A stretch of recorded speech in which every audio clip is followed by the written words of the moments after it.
Hi friends, this is Sandeep from prime TV. ఇప్పుడు మన ముందు పద్మవ్యూహంలో చక్రధారి అనే సరికొత్త మూవీ టీం మన ముందు ఉన్నారు. దాని గురించి ఇంకా కొత్త విషయాలు తెలుసుకుందాం. ఫస్ట్ హీరో గారి దగ్గరికి వద్దాం సార్. అంటే ఇప్పుడు పద్మవ్యూహంలో చక్రధారి అనే మూవీ అనేది మైథలాజికల్ వర్డ్ సార్. అది దానికి ఎందుకు పెట్టాల్సి వచ్చింది ఫస్ట్ ఆఫ్ ఆల్? అంటే ఫస్ట్ పాయింట్ రైటర్ చెప్పిన ఐడియా ఏంటంటే పద్మవ్యూహం అనే ఇవి ఓన్లీ ఏదో యుద్ధం చేస్తేనే పద్మవ్యూహం అని కాదు, జీవితాలు కూడా కొన్ని అంత చిక్కుముడులు ఉంటాయి అనే పాయింట్లో పద్మ అనే క్యారెక్టర్ చుట్టూ ఒక చిక్కుముడులు ఉంటాయి జీవితంలో. ఓకే, పద్మ అనే క్యారెక్టర్ నుంచి పద్మవ్యూహం వచ్చింది. అది ట్రిక్కీగా అలా కుదిరింది. నా క్యారెక్టర్ పేరు చక్రి అనమాట. ఓకే, అందులో చక్రధారి అంటే చక్రీనే, నా పేరు చక్రి. మళ్ళీ అందులో శ్రీకృష్ణుడు ఫ్లూట్ అవుట్ పెట్టారు బ్యానర్ లో.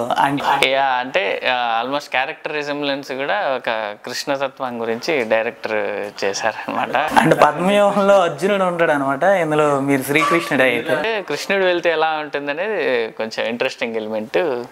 అలాంటి పద్మవ్యూహంలోకి కృష్ణుడు వెళ్తే ఎలా ఉంటుంది, అలాంటి క్యారెక్టర్ ఉంటే ఎలా ఉంటుంది అనే దాని గురించి. అంటే ఇప్పుడు పద్మవ్యూహంలో శ్రీకృష్ణుడు వెళ్తే ఎలా ఉంటుందో ఆ టైప్ ఆఫ్ యుద్ధం అంటే యుద్ధం అంటే ఇలా డైరెక్ట్ ఫిజికల్గానే కాదు, కత్తులు ఇలానే కాదు, సమస్యని సాల్వ్ చేయడం కూడా ఒక సొల్యూషన్ లాగా ప్రజెంట్ చేసాం. ఓకే సార్, ఇప్పుడు ఫస్ట్ మూవీ మీద కూడా ఇప్పుడు నెక్స్ట్ డాక్టర్ కమ్ యాక్టర్ అనేది అన్నారు. అంటే డాక్టర్ టు యాక్టర్ రావడానికి అసలు మెయిన్ రీజన్ ఏంటి సార్? ఫస్ట్ ఆఫ్ ఆల్ ఏంటంటే చదివాను, అది వచ్చింది సీటు, ఇది ప్యాషన్, ఇది చేయాలనిపించింది. అంటే ఇప్పుడు ఒక డాక్టర్ చదువుకున్న తర్వాత ఇంట్లో యాక్టర్ అవుదామన్నా ఏం అవుదామన్నా సపోర్ట్ ఇలా ఉండదు కదండి. ఓకే, అంటే సెటిల్ అయ్యాం, బాగానే పర్లేదు. సో ఇప్పుడు ప్యాషన్గా చేద్దాం అనిపించి, అంటే అటు ప్రాబ్లం ఏం లేదంటే హాఫ్లో నేను ఎంబీబీఎస్ చేస్తూ ఆపి ఏం రాలేదు, అయిపోయింది, స్టడీ అయిపోయింది, హాస్పిటల్ ఉంది. సో ఇప్పుడు చేద్దాం అని. ఓకే సార్, అంటే ఇంత మరి ఇంకా ఫ్యూచర్లో మూవీస్ సైడే ఇంకా ఉండబోతున్నారా లేకపోతే? లేదు, హాస్పిటల్ ఉందండి, అది డిపార్ట్మెంట్స్, వేరే డిపార్ట్మెంట్స్ ఉన్నాయి, 5 డిపార్ట్మెంట్స్ ఉన్నాయి. దానికి ఆరోగ్యశ్రీ ఉంది, అది రన్ అవుతుంది, అడ్మినిస్ట్రేషన్ అంతా ఉంది. నేను అది చూసుకుంటాను, ప్లస్ యాక్టింగ్ కూడా చేస్తాను. Okay sir, okay. Next Mahesh Vetta గారు, అతను పేరంటే పరిచయం అవసరం లేదు మీ పేరు.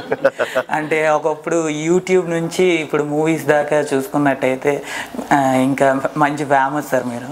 అంటే ఇప్పుడు బిగ్ బాస్ ముందు, బిగ్ బాస్ తర్వాత ఇవన్నీ అందరూ నార్మల్గా ఎక్కువ అడిగే క్వశ్చన్లే చెప్పాలంటే. యూట్యూబ్ ముందు, యూట్యూబ్ తర్వాత అంటే మీరు ఏం చెప్తారు సార్? లేదండి, ఇప్పుడు జర్నీ యూట్యూబ్ ఒకప్పుడు ఏంటంటే సినిమాల దగ్గర వెళ్ళాలంటే ఫొటోస్ పెట్టుకొని వెళ్ళేవాళ్ళు, దాని తర్వాత ఆడిషన్స్ పెట్టి సెలెక్ట్ చేసుకునేవాళ్ళు. దాని తర్వాత ఏంటంటే యూట్యూబ్ వచ్చిన తర్వాత యూట్యూబ్లో మనం ఆల్రెడీ పని చేసుకుంటే పిలుస్తారు. ఇప్పుడు ఇన్స్టా రీల్స్ కానీ, తర్వాత నీకు ట్రోల్ వీడియో కానీ ఏదో ఒకటి ఏ రకంగా క్లిక్ అయినా కానీ నేను తీసుకొని వచ్చి ఛాన్సులు ఇస్తారు. సో మనం ఇక్కడ వరకు రావడానికి గుర్తింపు యూట్యూబ్లో తెచ్చుకోవాలి. అంటే ఇప్పుడు యూట్యూబ్లో ఉన్నప్పుడు మీకు మంచి ఫేమ్ ఉండేది సార్, అంటే నార్మల్గా మంచి బడ్జెట్ ఉండేది. అలాంటిది ఇప్పుడు దానికన్నా పెరిగిందని అనుకుంటున్నారా? దీని మూవీ సైడ్ వచ్చిన తర్వాత ఇంకేదైనా ప్రాబ్లమ్ ఫేస్ చేయాలి సార్? దానికన్నా ఇన్కమ్ పెరిగింది, పేరు పెరిగింది. ఓకేనా, యూట్యూబ్లో 10 రోజులు కష్టపడేది మూవీస్లో 1 రోజు కష్టపడితే వస్తుంది హ్యాపీగా. సో చాలు. అండ్ యూట్యూబ్ కూడా ఏంటంటే ఇప్పుడు జియో వచ్చిన తర్వాత అండ్ షార్ట్స్ వచ్చినాయి, యూట్యూబ్ షార్ట్స్, ఇన్స్టా రీల్స్, ఇవన్నీ వచ్చిన తర్వాత యూట్యూబ్ కూడా కొంచెం తగ్గింది ఇప్పుడు. సో మనం ఫస్ట్ నుంచి గోల్ మూవీసే కాబట్టి మూవీస్కి వచ్చాం. అంటే ఈయన మూవీస్కి రావడానికి ముందు డాక్టర్గా చేశాడు, నేను మూవీస్కి రావడానికి ముందు యూట్యూబ్లో చేశాను, అంతే. సో ఎవరు ఎట్లా సర్వైవల్ కోసం ఏదో ఒకటి చేస్తాం ఫస్ట్, దాని తర్వాత ఫైనల్గా మన గోల్.